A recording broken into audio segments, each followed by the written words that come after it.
देखिए हर खबर यहीं पर, सब्सक्राइब कीजिए TV9 भारतवर्ष। कि हमको अपने हितों के बारे में खुद सोचना पड़ेगा।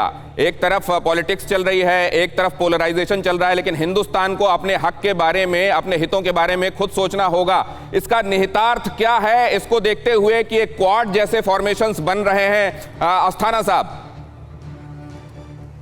मैं बताना चाहूंगा कि जहां तक लद्दाख का सवाल है, वहां पर की लड़ाई तो हमें खुद ही लड़नी है, इसमें हमें कोई शक नहीं होना चाहिए। जहां तक बाकी साउथ चाइना सी की बात है और क्वाड की बात है, इसमें सबसे बड़ी चीज है अपने चीन की ने कहां अपनी ताकत बढ़ाई है, ये तो हमने काफी जिक्र कर लिया।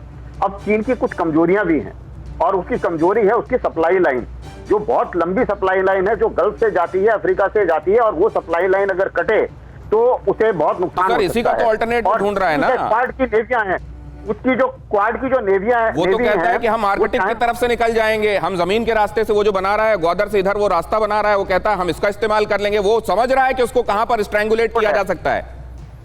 हाँ, उसका भी तोड़ है, क्योंकि ये चाहे वो ग्वादार हो, चाहे कराची हो, चाहे ये सारे पोर्ट हैं, इनका ब्लॉकेड किया जा सकता है। अगर ये क्वाड की नेवीज इकट्ठी होती हैं तो ब्लॉकेड एंड स्ट्रैंगुलेशन, जो इनका जो सी लेन ऑफ कम्युनिकेशन बोलते हैं, स्लॉक, तो उनका स्लॉक जो है अभी तक वल्नरेबल है, और ये वल्नरेबिलिटी चाइना जानता है, और उसको ये पता है कि ये जो मेरे छोटे छोटे बेस है, क्योंकि साउथ चाइना सी में आपने अभी जिक्र किया एयर बेस उसने क्यों बनाया, क्योंकि जब तक ग्राउंड की जो एयर बेस पावर है वो उसके साथ है, तब उसको स्ट्रेंथ मिलती है। अदरवाइज अमेरिका की जो समुद्री पावर है, पिछले 20 साल में अमेरिका का डिफेंस बजट चीन के डिफेंस बजट से 4 गुना ज्यादा है। आपने एक बहुत अहम बात पहले कही थी सर, वो अभी मेरे दिमाग में आ रही है, मैं उस पर भी जवाब चाहूंगा।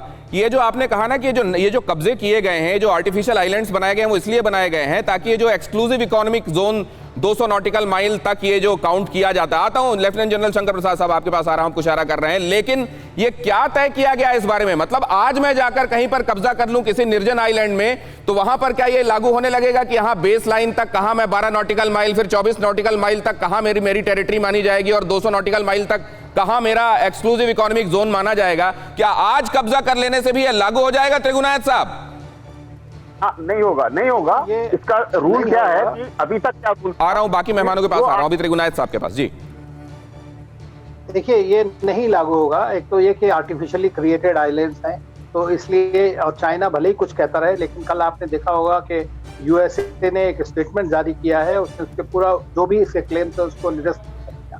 दूसरा चीज ये है कि अंक्लोज का जो जजमेंट था फिलीपींस के बारे में, उसका तो आपने ये जो कहा कि ऐसा हो नहीं सकता, वो करना चाह रहा है लेकिन हो नहीं सकता। TV9 network 6 languages, Hindi, English, Telugu, Kannada, Marathi and Gujarati, 56 crore impressions, India's number 1 news network, TV9 network.